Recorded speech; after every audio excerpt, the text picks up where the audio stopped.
있죠? 네. 저는 연설을 하고 있습니다.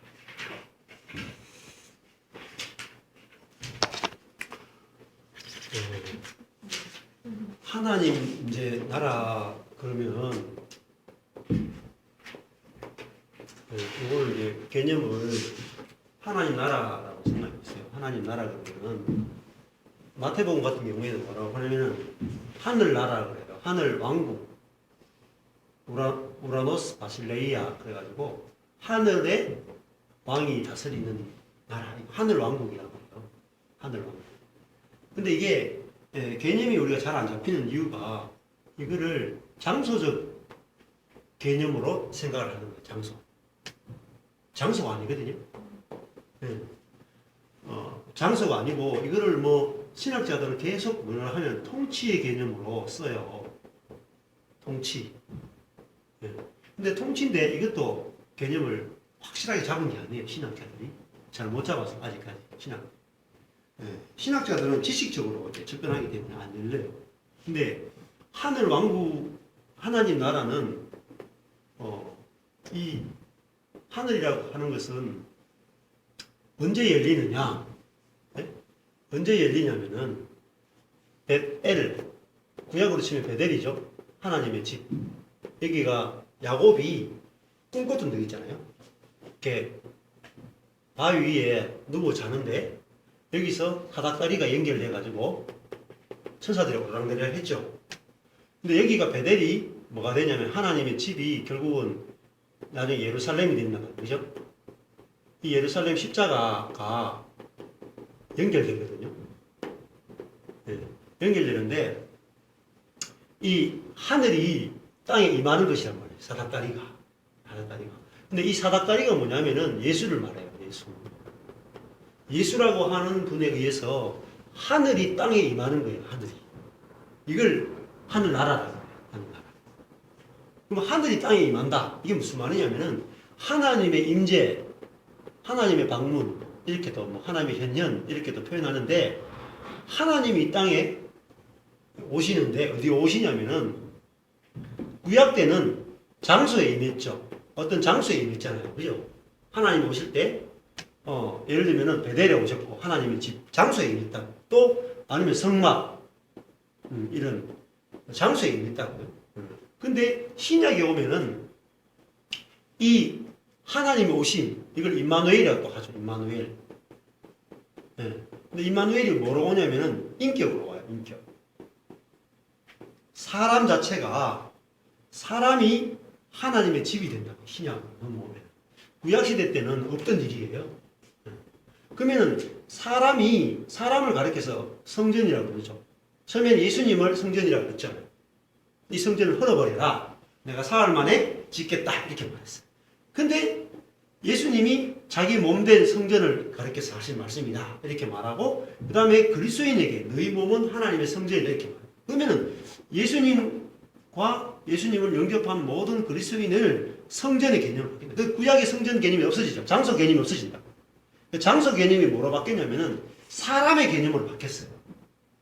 그러면은 하나님이 사람을 성전 삼기 위해서 구약의 장소 혹은 이런 물질적인 성막을 만들어 놔신 거예요. 솔로몬의 성전 이런 거 있잖아요. 그러니까 이 성전은 사람을 성전 삼기 위한 그림자에 불과해요. 그림자. 이걸 실제라고 해요. 실제. 그러면 하나님 나라도 마찬가지예요. 하나님 나라도 구약시대 때는 어떤 솔로몬이 다스리는 나라가 하나님 나라의 대표고 다윗과 솔로몬이 구약시대 때 하나님 나라의 제일 완성된 그림이 다윗과 솔로몬 시대예요. 그 다윗과 솔로몬 시대 때 12지파가 전체가 다 있었죠. 그리고 땅도 약속의 땅을 다 차지하고 있었죠. 그리고 왕권이 확실하게 돼가지고 하나님의 뜻대로 이 나라가 다 다스려졌죠. 그러니까 왕 하나님의 뜻대로 다스리고 그 다음에 땅 영토가 있었죠. 백성 다 하나님께 복종했죠. 그러니까 완벽한 하나님 나라가 구약시대 때 이루어졌다고. 이게 잘 생각하셔야 돼요. 자, 하나님 나라가 이 땅에 완벽하게 이루어졌어요. 그죠? 완성돼 버렸어. 그러면은 이 왕, 땅, 백성 이것이 신약으로 넘어오면 뭐가 되냐는 거예요. 신약. 이게 그림자에 불과하거든요. 그림자. 왜 그림자라고 하냐면은 구약 때 이 하나님 나라가 완성이 됐는데 이게 완성이 아니다 말이죠. 그림자에 불과했단 말이에요. 그림자. 그래서 신약 시대 때 진짜 하나님 나라 교회라는 교회. 네, 교회를 또 이렇게 건물로 해놓으면은 또 건물이 교회죠. 네. 사람들이면요. 사람들이 교회란 말이에요. 하나님 나라거든요. 사람들을 하나님 나라라고 해요. 신약 시대 때. 네? 근데 이게 개념을 잘 이제 봐야 되는데 지금 신약 시대에도 우리가 보통 이제 신학자들이나 모든 사람이 뭐냐면은 하나님 나라를 이 개념을 가지고 자꾸 설명을 하려고 해요. 구약 시대 가지고. 구약 시대 때 이런 정치적인 나라죠, 그죠? 정치적으로 완벽한 나라가 구약 시대 때 하나님 나라였다고 정치적으로. 근데 지금도 정치적인 하나님의 나라를 자꾸 생각하는 거예요. 네? 근데 이게 안 맞아요. 아무리 해도 안 맞거든. 지금 저도 IMF 때 이거 가지고 책을 많이 읽었어요. IMF에 그런 책들이 많이 나오거든요. 네? 구약 시대 때 윤리에 대한 거 하나님 나라 연결시키는 책들이 많이 나와요. IMF에. 그것이 그걸 읽고 이제 알았는데 여기서 이 완성된 하나님의 나라가 다윗과 솔로몬에 의해서 하나님이 다윗과 솔로몬을 통해서 백성들 다스렸다. 근데 이 하나님 나라가 왜 무너졌느냐가 중요해요. 왜 무너졌냐면은 다윗도 자기 자신 안에서 무너졌어요. 그죠? 자신이 가난해버리고 자신이 살인해버리잖아요. 그 다음에 솔로몬도 자신이 무너졌어요. 그죠? 그러니까 이 구약시대에 완성된 하나님의 나라가 뭐 밖에 쳐들어오는 것도 없어. 아무 그게 없어요. 아무 문제가 없어. 완벽한 하나님의 나라예요. 근데 어디서 무너지냐면 다윗이라고 하는 사람 자신이 무너져버려요. 솔로몬이라고 하는 사람 자신이 무너져버려요. 그래서 이 나라가 완전히 다윗, 솔로몬 다음에는 이 르호보암에 가면은 나라가 두 쪽이 나죠. 두 쪽이 난 다음에는 거의 이제 바벨론 포로로 다 끌려가는 거야. 다 끝나버린 거야. 세상 나라에 의해서 잡아먹혀버린다. 이게 두 나라. 위에 북쪽은 아수르, 남쪽은 바벨론에 의해서 다 잡아먹혀버린다. 하나님 나라가 세상에 의해서 완전히 그냥 전멸당했어요. 그래가지고 이것 때문에 하나님 나라가 세상 나라한테 졌죠. 결국은 졌어요. 그래서 이것 때문에 유대인들이 어마어마한 충격을 받게 돼. 어떻게 하나님 나라가 세상 나라한테 질 수 있느냐, 망할 수 있느냐. 신학적으로 어마어마한 충격을 받게 돼. 그러면서 이 사람들이 뭐냐면은 성경을 쓰기 시작합니다. 성경을. 왜 이렇게 됐느냐. 막 썼는데 쓰게 된 이유들이 뭐죠? 죄 때문이라는 죄. 우리의 죄 때문에 하나님은 우리를 다스리고 싶지만은 우리의 죄 때문에 이 하나님 나라가 무너졌다. 이게 이제 선지자들의 결론이에요. 근데 선지자들이 뭘 봤습니까? 우리의 속에 있는 부패한 본성, 이것이 다윗과 솔로몬을 무너뜨렸잖아요.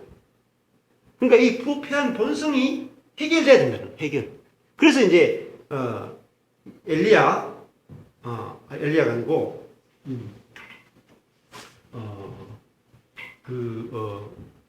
포로 생활했던 이사야, 예레미야, 에스겔하고 또 이사야, 예레미야 같은 경우에 예레미야 31장 이런 선지자들이 무슨 말씀을 하냐면은 하나님의 나라가 이 땅에 이루어졌지만은 왜 무너졌냐? 사람 자신이 바뀌지 않았다. 사람 자신이. 존재가 안 바뀌는 거예요. 그래서 예레미야 31장에 가면은 새 언약을 들고 나와요. 새 언약. 에스겔도 마찬가지. 새 언약. 하나님이 모세와 맺었던 언약, 율법을 기초로 한 이 언약 가지고는 사람이 바뀌지 않는다는 거예요. 사람 안 바뀌면 이 땅에 하나님 나라가 안 만들어진다는 거죠. 예? 곧바로 타락해버린다는 거죠. 솔로몬도 처음에는 다윗과 솔로몬이 둘 다 어떤 왕이었어요? 다윗과 솔로몬은 평화의 왕이죠. 다윗도 긍휼의 왕이에요. 힘을 안 다스린다고요. 사울을 안 죽이잖아요. 피를 안 흘리거든요. 적을 안 죽인다고. 그러니까 어떤 왕이냐면 최고의 왕이에요.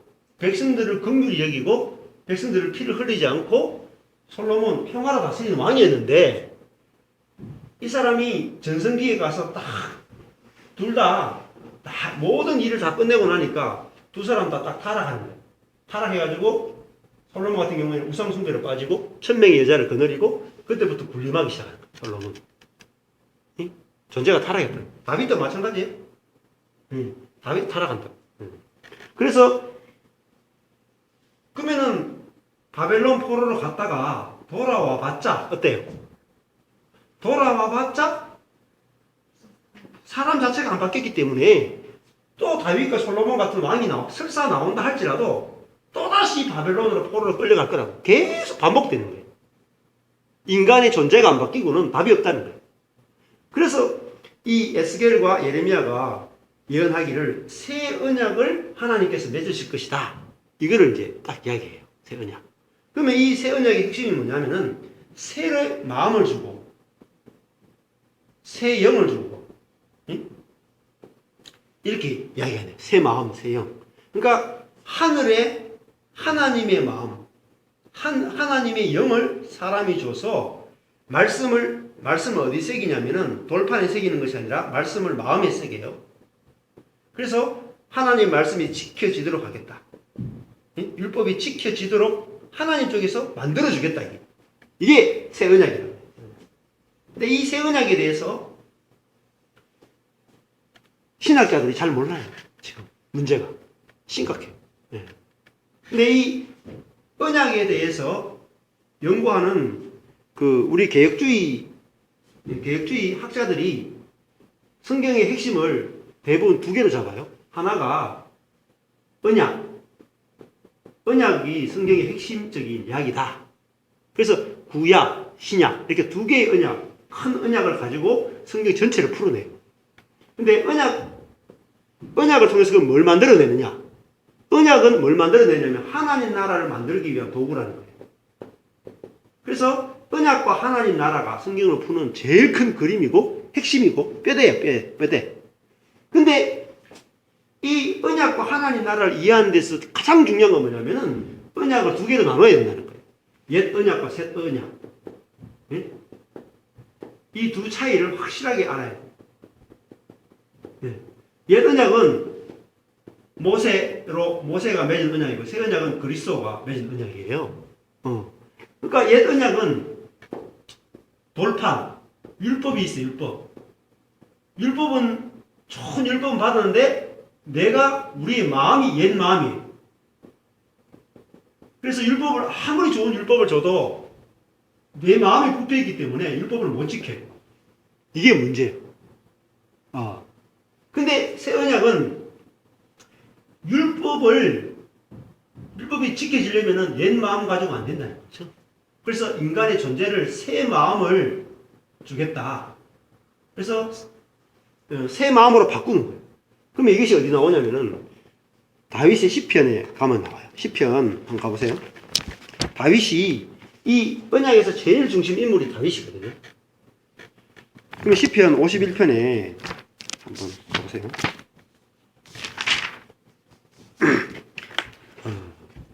시편 51편이 무슨 시편이냐면은 다윗이 바세바와 동침한 다음에 회개하는 시편이 시편 51편. 그럼 시편 51편에 보시면은 우리가 찬양이 있죠.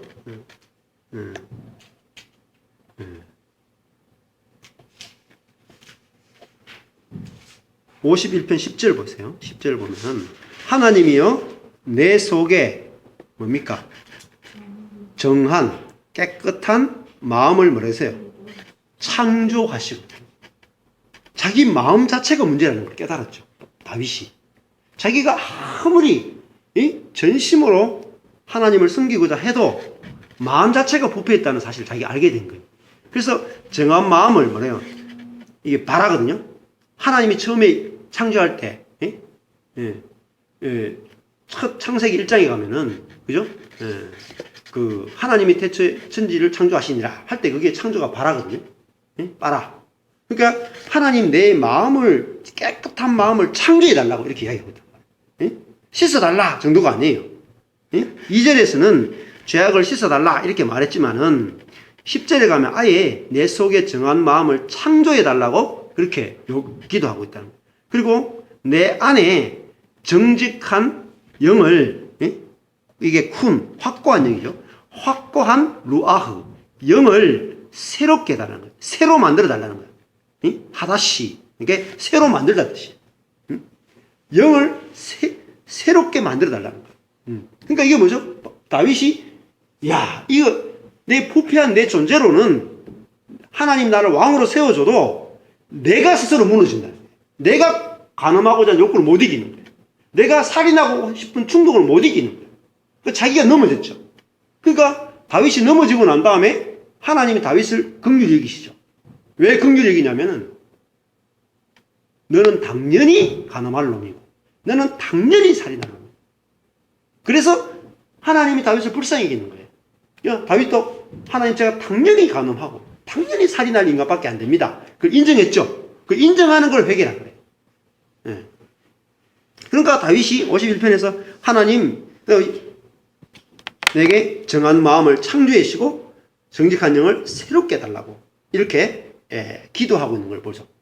그리고 중요한 마음이 그 16절 17절이죠. 16절 주는 자 제사를 즐겨 아니하시나니 그죠? 자 제사를 즐겨하지 않죠. 하나님이 제사를 이 말이 안 되잖아요. 하나님이 제사를 즐겨하시잖아요. 원래 안 그래요? 우리도 하나님이 예배를 지금 목사인데 여러분 하나님이 예배 별로 안 좋아하셔. 그러면은 안 이상해요. 하나님 여러분 예배 안 원하십니다. 이러면은 저 목사 맞나 이렇게 하잖아요. 근데 다윗이 이렇게 하나님은 우리 예배를 원하지 않습니다. 뭘 원하느냐? 뭘 원해요? 17절에 가니까 상한 심령을 상하고 통해하는 마음을 원하신다는 거예요. 기뻐하신다. 하나님을 향하여 열정적으로 막 이렇게 하는 하나님 향하여 번제를 드리고 제사를 드리고 하나님 향하여 열정 있는 그 마음을 원하는 게 아니라 상한 마음, 자기의 약함을 인해서 자기가 넘어짐을 인해서 자기의 이 타락한 본성 때문에 늘 죄에 넘어지는 너무너무 약한 그걸 그대로 갖고 나오는 것을 주님은 기뻐하신다는 거죠. 그러니까 다르잖아요. 이것만 하더라도 다윗의 고백만 보더라도 하나님이 구약 때도 우리에게 원하는 것은 말씀을 그대로 다 지켜야 하는 게 아니라는 거죠. 그 제사를 드리는 게 뭐예요? 하나님 말씀 지키는 거잖아요. 말씀대로 제사 지내고 말씀대로 번제 지내고.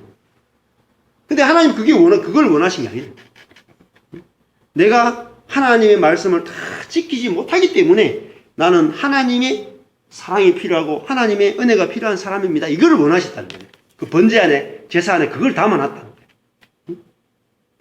그러니까 제사라는 건 형식이죠. 보세요. 제사는 형식이에요. 그러면은 제사를 지내고 번제를 드릴 때 나올 때 그 안수하잖아요. 그죠? 짐승에게 안수하면서 뭐예요? 이 짐승이 죽어야 하는 것처럼 나도 하나님 앞에 죽어 마땅한 존재입니다를 인정하는 것을 예배라고 담아놨다는 거예요. 그죠? 그 마음을 예배라 그래요. 그러면 내가 예배를 천천히 수양과 만만의 기름으로 예배 드리는 것이 예배가 아니에요. 그러니까 행위가 예배가 아니라니까. 지금도 예배를 그렇게 생각한다니까, 우리가. 열심으로 준비해서 지성이면 감천이다. 이런 식으로 예배 드리는 걸 예배란 거래요. 그 예배의 정신이 뭐냐는 거죠. 정신이. 나는 하나님의 은혜가 아니고는 존재할 수 없는 그런 자입니다. 그 마음 갖고 나오라는 거죠. 마음을 원한다. 그걸 그냥 식으로 보여주는 것에 불과해요. 제사와 번제는. 그죠? 근데 그 본질이 없이 형식만을 가지고 나왔다. 이거 죽이는 거야. 지금도 마찬가지입니다. 안식일도 마찬가지예요. 할례, 안식일, 지금 디모데전서에서도 고린도전서도 이번 주에 할 거지만은 할례, 안식일 전부 다 우리는 지켜라, 이걸 지켜라 이렇게만 이야기하는 거예요. 지금 한국교회도 예배 주일 성수 지켜라 이렇게 얘기하는 거예요. 이게 아니에요. 틀렸어요. 할례 지키고 안식일 지키고 예배 지키고 11조 지키고 이거 아니라니까. 11조도 뭐죠? 내 모든 것이 하나님이 주시는 것입니다. 고백하는 거죠. 내게 아닙니다. 이 안식일도 내가 할 수 없습니다. 하나님 다 하십니다. 이걸 고백하는 거고. 할례, 내 안에서 나오는 거 하나님 받지 않으신다. 내 안에 나오는 거 필요 없다. 하나님 다 하신다. 이걸 담아놨다. 하나님이 다 하신다. 그걸 인정하는 거라고요. 내 힘으로 안 된다. 인정하는 거거든요. 그죠? 그 마음 갖고 나오라는 거예요. 마음. 이게 여기 은혜를 담아놨다고요. 은혜. 내 거 필요 없는 거예요. 할례. 나에게서 나오는 내 자랑, 내 힘 필요 없어요. 이거 없어도 돼요. 응? 안식일 지켜라가 아니고 안식일을 주겠다는 거죠. 내가 너에게 안식이다. 내가 너에게 안식 주는 하나님이다. 너 쉬어도 돼. 응? 인생 힘 안 들여도 돼. 내가 다 이끌어 줄 테니까. 안식일 지키는 거죠. 응? 예배도 내 상한 마음이라고 그랬죠. 그죠? 상한 마음. 오히려 상한 마음, 내가 못 지킨다는 걸 갖고 나오는 거잖아. 응? 11조도 예수죠, 예수. 예수님을 담아놨다고요. 다 예수예요. 그래서, 이 새 언약에 대해서 빵 뚫어져요. 새 언약에 대해서 책이 나와요. 언약에 대해서 개혁주의에서도 책이 많이 나오는데 저번에 소개했던 그 마이클 호튼의 그 언약에 대해서 언약이란 무엇인가 책이 나와요. 그 책 정도만 뚫어도 제대로 그냥 한 3분의 2는 탁 뚫어. 근데 거기다가 마이클 호튼의 그 언약이란 무엇인가에 또 빠진 부분이 있어요. 새 언약 부분이 약해. 근데 그 새 언약만 또 집중적으로 다루는 학자들이 있어요. 호주의 사람도 있고 몇몇 사람이 있어요. 그 사람들 책을 탁 읽어보면은 이 새 언약이 빵 뚫려요. 근데 이 새 언약의 핵심은 다른 말로 하면 생명 주겠다는 거죠. 율법이 아니라 이제 생명 주겠다는 거죠. 생명. 네. 네. 그러면은 언약에 의해서 만들어진 게 하나님 나라겠죠. 그죠? 네. 그러면은 하나님 나라가 신약 시대는 뭐로 이루어지냐면은 새 언약에 의해서 만들어지는 것을 하나님 나라. 그 구약에는 옛 언약에 의해서 율법에 의해서 이루어지는 나라가 하나님 나라였죠. 그죠? 율법에 의해서 다스려졌잖아요.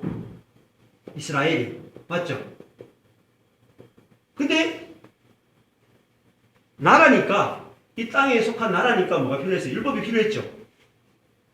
그죠? 왕이 있고 그리고 제사장이 있고 선지자가 있고 백성들은 율법에 의해서 왕이 재판하고 그러니까 율법이 필요했어요. 근데 이 신약시대의 나라는 구약시대 옛 언약에 의해서 하나님 나라가 만들어졌다면 신약시대는 새 언약에 의해서 하나님 나라가 만들어진다. 그러면 신약시대는 뭐로 돼요? 새 마음, 그죠? 새 영, 생명이 없이는 하나님 나라가 경험이 안 돼. 경험이 안 돼. 네, 이게 중요해요. 그러면은 이게 마음이 달라요. 두 개가 마음이 달라. 옛 마음, 새 마음. 그럼 이게 뭐가 차이가 나겠냐면은 두 마음이 완전히 달라요. 자, 옛 마음에서 새 마음으로 넘어가야 되잖아요. 자, 옛 마음에서 새 마음으로 넘어가야 되는데 이게 못 넘어가요. 아무도 여기서 일로 못 넘어가요. 옛 마음에서 새 마음으로 내가 넘어가고 싶다고 해서 넘어갈 수 없어.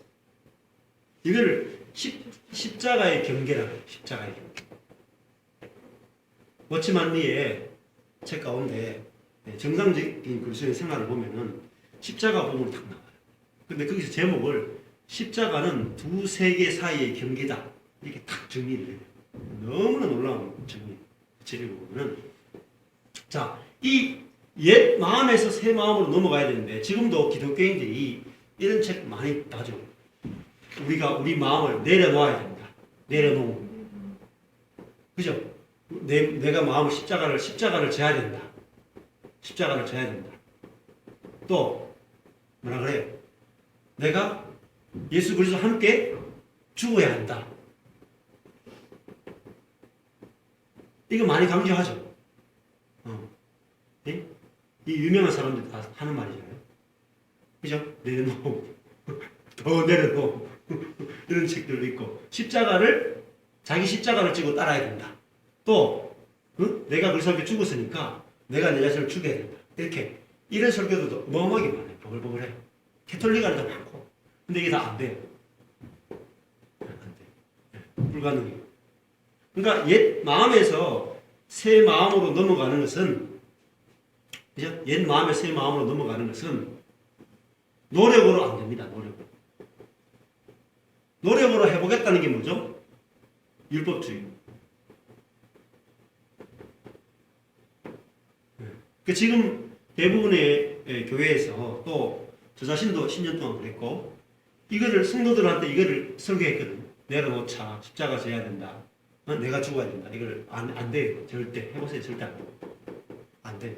이게 만약에 된다 그러면 십자가가 필요 없어요. 십자가. 그 십자가는 뭐냐면은 이게 절대로 안 되는 게 옛 마음이에요. 옛 마음 안에서는 내려놓는 것도 안 되고 십자가 지는 것도 안 되고 자기가 죽는 것도 안 돼요. 절대 안 돼요. 왜냐하면 옛 마음 자체가 뭐예요? 선악과를 먹었죠. 선악의 지식을 먹었어요. 네? 왜 안 죽는 줄 아세요? 내가 선이거든, 항상.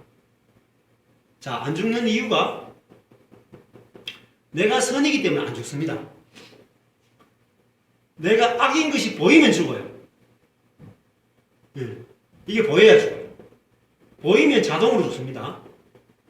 네. 네. 자, 예를 들어가지고, 네? 운전을 한다고 생각해 보세요. 운전을 한다. 근데, 운전을 이렇게 양쪽으로 운전을 해요. 이렇게 도로가 있다고 생각해 보세요. 이렇게 있는데, 여기 이제 트럭이 오고 있어요. 트럭. 근데 내가 이렇게 쭉 가다가 옆에 앞에 차가 너무너무 밀려가지고 너무너무 늦게 가는 거야. 이렇게 가려고 딱 하는데 여기 큰 트럭이 와가지고 박았어. 이 트럭이 제대로 안 보고 박았어. 그러면 내가 1차적으로 도로교통법을 내가 모른다고 생각하세요. 모른다고 생각하면은 무슨 생각이 들겠어요? 예를 들어가지고 아니 이 트럭이 내가 이렇게 가는 거 보고 좀 멈추면 될 텐데 안 멈추고 와가지고 박았으니까 네가 책임이다 이렇게 생각할 수 있겠죠. 네? 내가 잘못된 생각이 들어있으면은 절대로 내가 안 죽어요. 내 자신이 틀렸다고 생각 안 하는 거예요.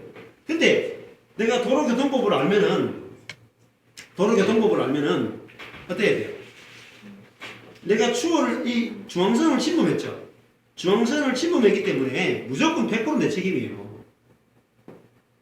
그러면 자기가 100% 자기 책임이라는 걸 알게 되면 뭐가 돼요? 이 사람은 저절로 죽는다. 내가 틀렸습니다. 그죠? 자동으로 죽게 돼요. 그러니까 우리가 노력으로 죽는 것이 아니라 내가 틀렸구나. 내가 통째로 틀렸구나. 이걸 딱 보는 순간에 죽어요. 보면 죽는다니까. 근데 요거를 못 보도록 막아놓거든요. 이게 누가 선악의 지식이 우리 속에 들어와 있어요. 선악의 지식이. 그러면은 예를 들면은 했잖아요. 아까 전에 이제 현현자매도 그런 말을 했지만은 내가 남편을 본단 말이야. 남편. 예? 아내가 있고 남편이 있고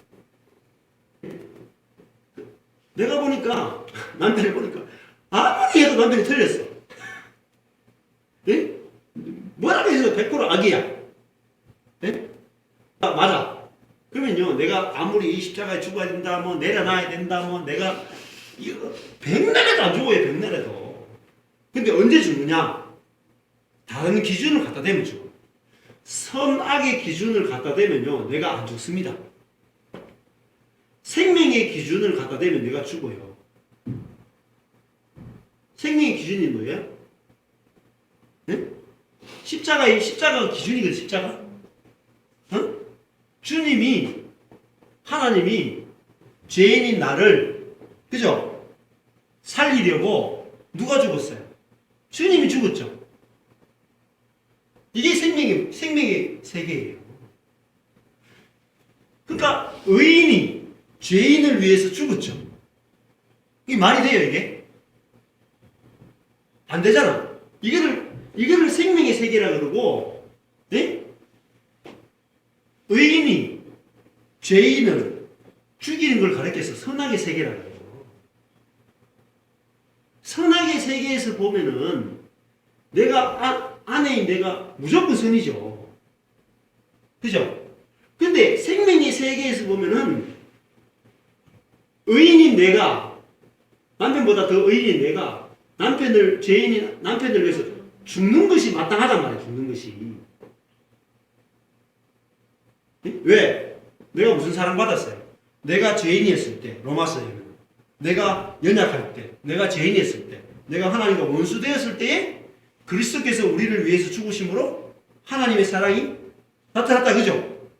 그러면은 내가 어떤 사랑 받았어요? 긍휼의 사랑을 받았잖아. 근데 내가 지금 남편하고 사는데 기준이 뭐예요? 기준이 선악과라니까, 기준이. 그러니까 내 자신이 죽을 수가 없는 거예요. 십자가가 우리 삶의 기준이 돼야 되는데 율법이 우리 삶의 기준이 된 거예요. 그래서 율법주의가 무섭다는 거예요. 율법주의는 철저하게 십자가를 대적한다니까요. 십자가는. 사랑이 없어지게 만들어요. 사랑을 완전히 아예 기초부터 무너뜨려요. 사랑을 절대 안 되게 만들어요. 억울하더니 얼마나 억울해요? 연인자매들 얼마나 억울해요? 돈 혼자 다 벌었는데 남편이 달팽이 걸려서 얼마나 억울해? 억울하다니까. 저도 억울했다니까요. 10년 동안 목회해가지고 그래. 목사 좋은 일만 시키고 얼마나 억울해요. 근데 내가 선이고 우리 목사가 악이라고 생각했는데 생명의 기준으로 보니까 내가 틀렸더라고요. 내 안에 사랑이 없는 거예요. 사랑이라고 하는 관점으로 보는 거예요. 선악이라는 관점이 아니고 사랑이라고 하는 관점에서 본다. 예를 들면 우리 애들하고 애 4명이잖아요. 그러면은 보세요. 우리 애가 잘했는지 못했는지 제가 하리, 시원이, 아리엘, 시미를 데려놓고 너 잘했냐 못했냐 계속 그걸 가지고 애들의 삶을 가지고 네 공부했느냐 안 했느냐 아침에 일찍 일어나냐 안 했느냐 뭐 계속 그걸 따져. 그러면 두 분이 저를 보면서 진짜 목사님 너무너무 애를 잘 키우신다 이렇게 할 것 같아요? 어때요? 절대 그렇게 생각 안 하죠. 오히려 애들이 못해도 품어주고 이거를 잘한다 그러죠. 부모노릇 잘한다 그러죠. 보세요. 기준이 다르잖아요. 기준이 다르거든. 기준이 다르다니까요. 하나님 이 생명의 세계는 기준이 달라요. 기준이. 예수님이 십자가를 가져오신 이유는 완전히 기준을 바꿔놔요. 그래서 선악의 세계에서 생명의 세계로 우리를 옮기신다. 이걸 구원이라고 해요. 선악의 세계에서 생명의 세계로 옮겨버려요. 그래서 이 선악 세계에서 생명의 세계로 옮기는데 어떻게 옮기냐면 이 선악의 세계가 뭐로 보여지게 뭐냐면 지옥으로 보여지게 만들어준단 말이에요. 지옥으로. 그죠? 이게 지옥이구나. 지옥이구나.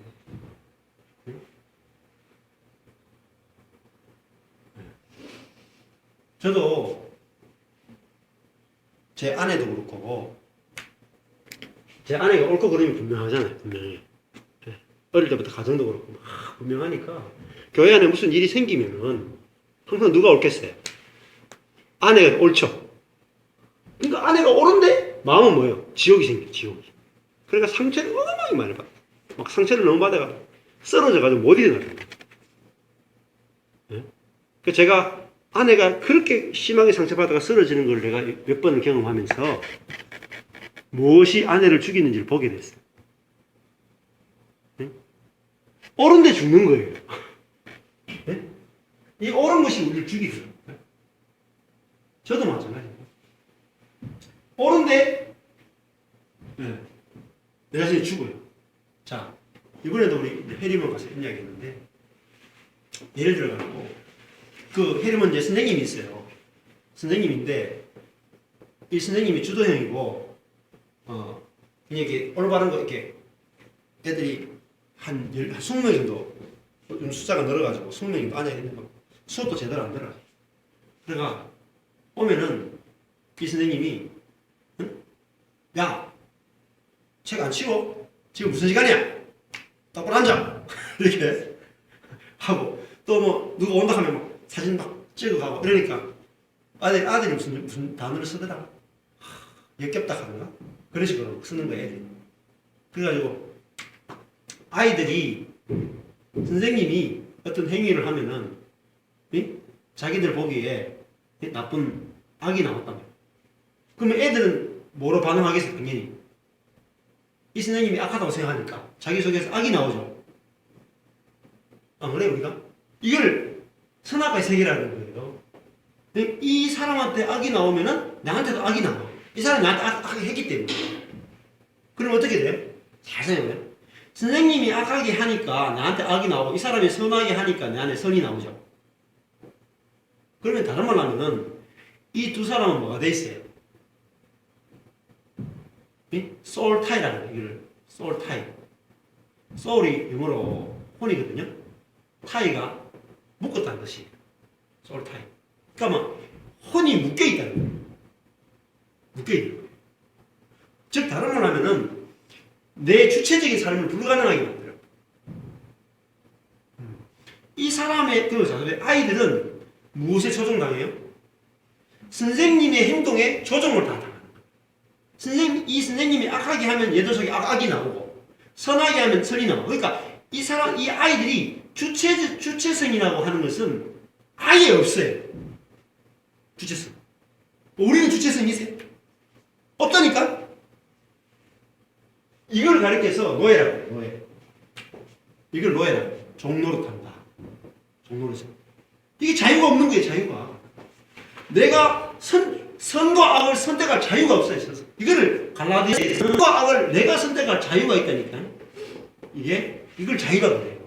또, 이걸 선택을 못 한다니까? 여기 붙들려 있어요, 붙들려 있어. 그러면은, 생각해봐요. 현장에 예를 들면 돌아갔다. 남편이 청소도 안 하고, 예를 들면은 밥도 제대로 안 하고, 애도 안 돌봐. 그러면 당연히 뭐가 나오겠어요? 악이 맞히겠죠. 그러니까 뭐예요? 소울 타입. 뭐의 지배를 받아요? 남편의 지배를 받아요. 맞죠? 그게 뭐예요? 종로로 갑니다. 종로로. 환경의 종로로 갑니다.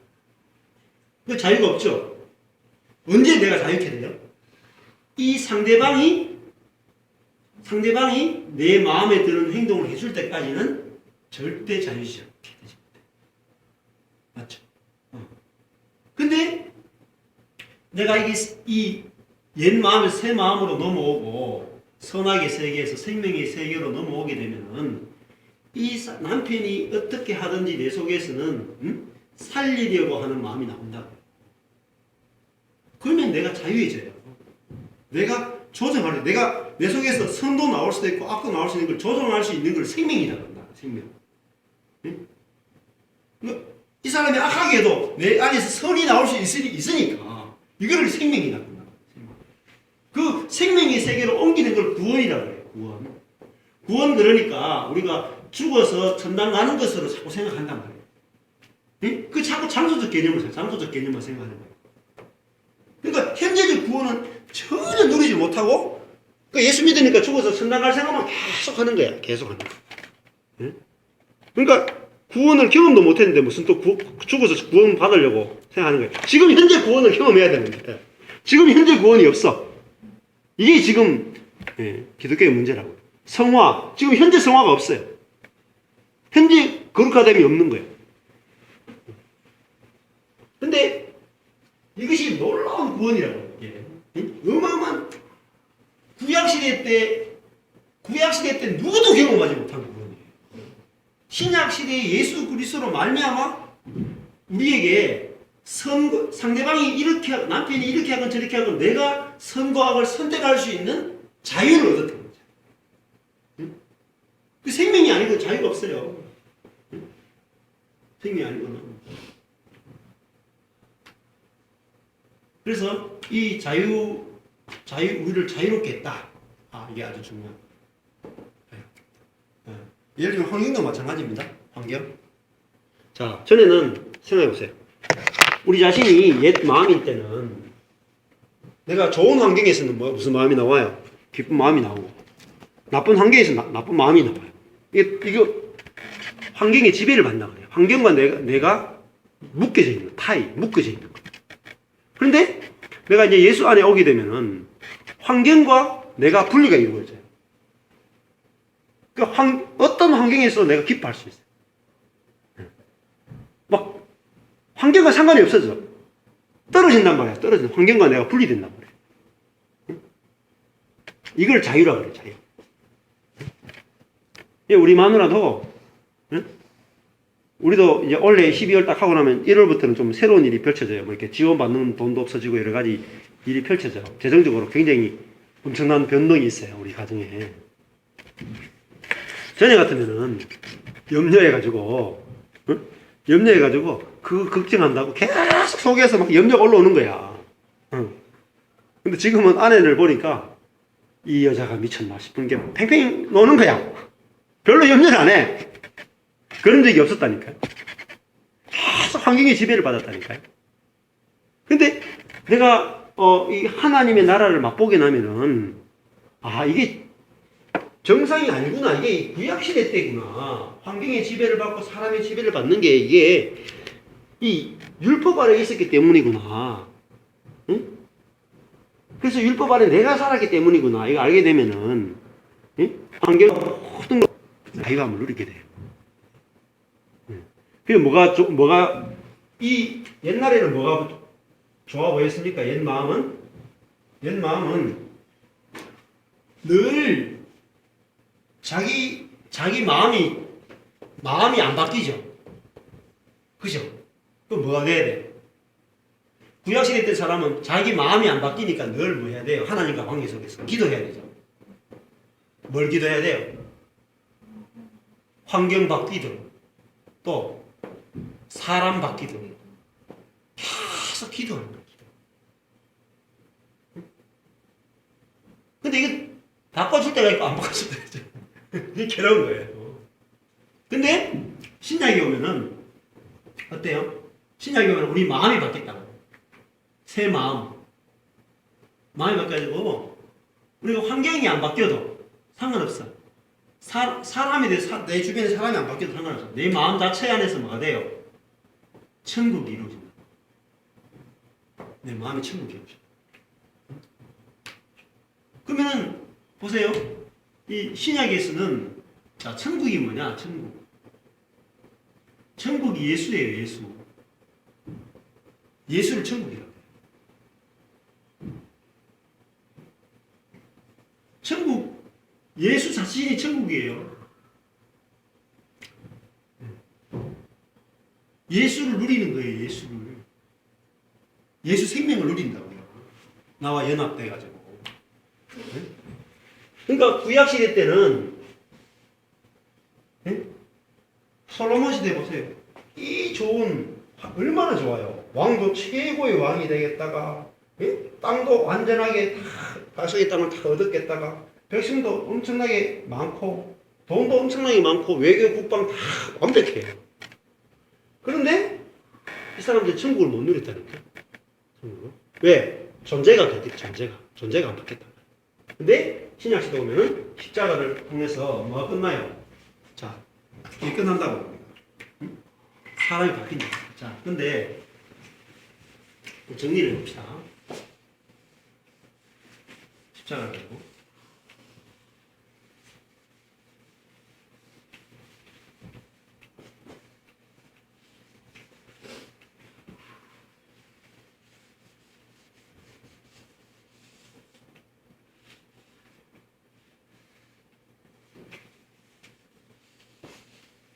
십자가가 두 세계 사이의 경계라고 그랬죠. 그죠? 경계. 이 세계에서, 예? 이 세상에서 다른 세상으로 넘어가는 경계. 이게 십자가입니다. 근데 넘어갈 때 내가 넘어갈 수 없어요. 내가 여기서 이게 우리의 복음이에요. 네. 내가 넘어갈 수 없어.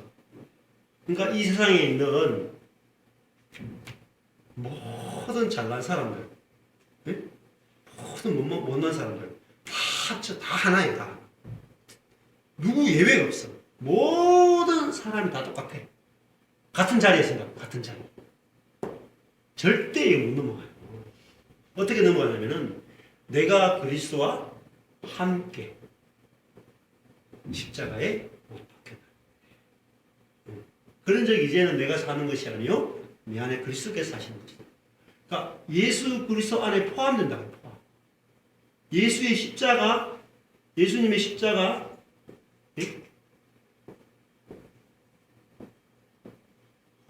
예수님의 이 십자가 죽음에 이 예수 안에 우리가 포함된다니까요. 그래서 예수님의 그 죽음 안에 내가 포함돼서 함께 죽고 함께 부활하는 이거를 주님이 완성을 해놨단 말이에요. 완성을. 그래서 공짜로 받는 게 그죠. 은혜로 거저 받는 게 그죠. 그래서 이 거저 받는데 절대로 노력해서 받으면 안 돼요. 내 자아가 죽는 것도 노력해서 죽으면 절대 안 돼요. 근데 이걸 왜 그러냐면은 내가 조금이라도 노력해서 내 자신이 자아가 죽으면 뭐가 나올까요? 다른 사람에 대해서 판단과 정죄. 무슨 생각이 됐어요? 너는 왜 안 죽냐? 너 왜 그 자아가 안 죽어? 너는 아직 그 신앙이 그 수준이야? 이 생각이 절대 안 떠나요. 그 판단과 정죄가 끝이 없어요. 죽을 때 십자가에 죽는 것도 은혜로 죽어야 돼. 공짜로. 무조건 공짜로. 공짜로 죽어야지 판단과 정죄가 없는 세계가 기억나고. 네. 이게 중요해요. 근데 함께 예수가 내가 함께 죽으려면은 함께 죽으려면은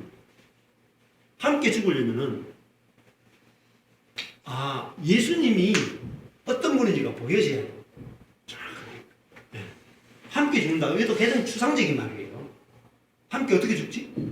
함께 죽었다 그러는데 이게 보여지려면은 언제 보여지냐면은 예수님이 십자가에 죽었다는 것은 사람으로서 인자로서 사람으로서 죽은 거거든요. 참 사람.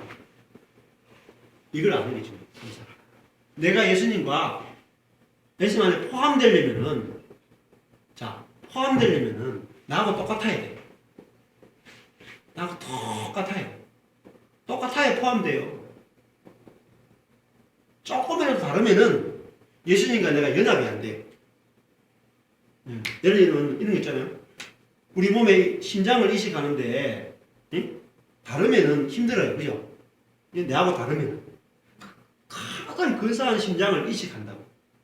그죠? 그럼 처음에는 이게 부작용이 막 생기잖아. 그죠?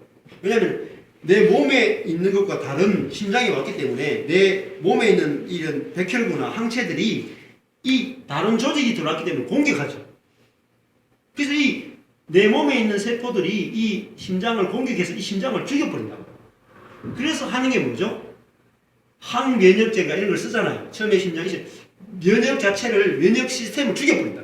못 쓰게. 면역 자체가 작동하지 않도록 만들어놔가지고, 그래가지고 무균실에 딱 넣어가지고 그 면역제를 써가지고 면역 체계가 안 움직이게 해놓고 이 심장이 여기에 이식돼가지고 이게 작동할 수 있는 기간 동안에 이 면역을 뭉쳐놓고 이게 어느 정도 딱 정착된 다음에 다시 면역 체계가 돌면은 이게 이제 되잖아요. 그것처럼 이 예수님과 내가 똑같아지는 지점을 딱 발견해야 돼. 이게 중요해요. 내가 그래야 예수님과 연합되고 포함이 돼야지. 그러면은 이게 뭐냐? 예수 그리스도를 예수님과 내가 포함 안 된 이유가 뭐냐면은 예수님을 우리가 보통 뭐라고 생각하냐면 신으로 생각한다. 하나님으로 생각하기 때문에 예수님과 내가 연합되기가 너무 힘든 거예요. 근데 예수님이 참 사람이라고 알아져야지 내가 같아져서 예수님과 포함이 되어져요. 연합이 되신다. 사람 대 사람이라 연합이 되잖아요. 그죠? 사람과 하나님이 어떻게 연합되겠어요? 근데 십자가에 달린 예수님은 뭘 보이냐면 예수님이 진짜 사람 중에 진짜 참 사람이구나. 모든 사람을 다 포함할 수 있는 사람이구나. 이걸 보여주는 게 십자가다. 근데 예수님은 어떤 분이에요? 십자가 달린 분은? 제일 약한 분이죠. 인류 중에 제일 약한 분이잖아요. 꼼짝을 못하죠. 제일 약한 분. 십자가 달렸으니까 그죠? 메시아로서 아무 일도 못하고 그죠? 자기 백성을 구원하러 왔지만은 한 명도 구원하지 못하고 자기도 구원 못했잖아요. 그죠? 자기도 구원하지 못한 미련한 인간이라는 거죠. 미련한 사람. 그런데 이런에 잘 약하고 미련한 사람이 예수님이 보여주신 참 사람의 모습이는 이게 참 사람의 이유가 이런 자기가 아무것도 못한 사닥다리라는 사닥다리. 하나님이 예수님을 통해서 모든 일을 다 하실 수 있는 하나님이 다 하실 수 있는 몸이란 말이에요. 예수님. 이 성전이란 말이에요. 하나님이 다 하실 수 있는 약하고 아무것도 아닌 그런 존재. 그래서 이 십자가에서 예수님이 제일 약하고 자기도 구원하지 못하는 미련하지만은 여기에서 하나님이 부활이라고 하는 걸 행할 수 있는 자리를 만들어내셨다. 그래서 전 인류가 함께 죽고 전 인류가 다시 살아날 수 있는 이 십자가의 역사를 이루셨다. 그러면은 내 자신이 예수님과 똑같구나. 예수님 참 사람이구나. 예수님도 이렇게 약하고 이렇게 미련한 자로서 이 십자가에서 달리셨는데 나도 예수님과 똑같은 인간이구나 할 때 예수님과 내가 연합이 된다. 내가 함께 죽었고 함께 부활하는 것이 가능하구나. 이렇게 보여진다. 그래서 이 예수님이 어떤 분인가에 대해서 계속 생각을 하셔야 돼요. 이제 제가 그냥 마틴 로이드 존스 목사님 지금 전 세계 교회가 21세기에 와가지고 1960년대까지 전 세계 교회가 가장 존경했던 목사님이 영국의 마틴 로이드 존스 목사님. 우리나라 목사님들은 말할 것도 없고. 근데 마틴 로이드 존스 목사님이 제일 마지막 설교에서 제가 했잖아요. 예수를 뭐라 그래요? 닮으려고 하지 말고 바라봐야 된다. 바라봐야 된다. 근데 어떤 예수를 바라봐야 되는지는 이야기를 안 했단 말이에요. 근데 그분의 말은 뭐냐면은 예수를 닮으려고 하지 말라. 이 말은 예수님을 바라봐라. 이 말은 오직 하나님의 은혜로 다 된다. 그걸 이야기하는 거예요. 마지막 전서. 그전에는 그리스도인으로서 우리가 변화되어야 된다. 이렇게 말씀 적용으로 변화된다. 이런 이야기를 했단 말이에요. 그걸 38년 동안 하다가 마지막 말년의 2년을 하나님의 은혜, 그리스도가 어떤 분인지만 바라보기만 해야 된다. 이렇게 하고 딱 돌아가셨다. 그러니까 그걸 잘 보셔야 돼요. 마틴 로이드 존스 목사님이 젊었을 때하고 마지막 때하고 메시지가 달라졌다는 거죠. 그게 한국교회에 답이 있단 말이에요. 한국교회. 전 세계에 답이 있다. 근데 그거를 사람들이 못 알아채는 거예요. 지금도. 마틴 로이드 존스 목사님이 왜 저런 이야기를 했는지 못 알아채는 거예요. 그래서 그 이제 말을 알아듣는 것이 제일 중요하다. 이렇게 얘기를 했어요. 이렇게 하고 1시간 정도 했죠. 했는데 질문이나 이야기하고 싶은 거 있어요? 없습니까? 잠시 5분 동안 쉬겠습니다.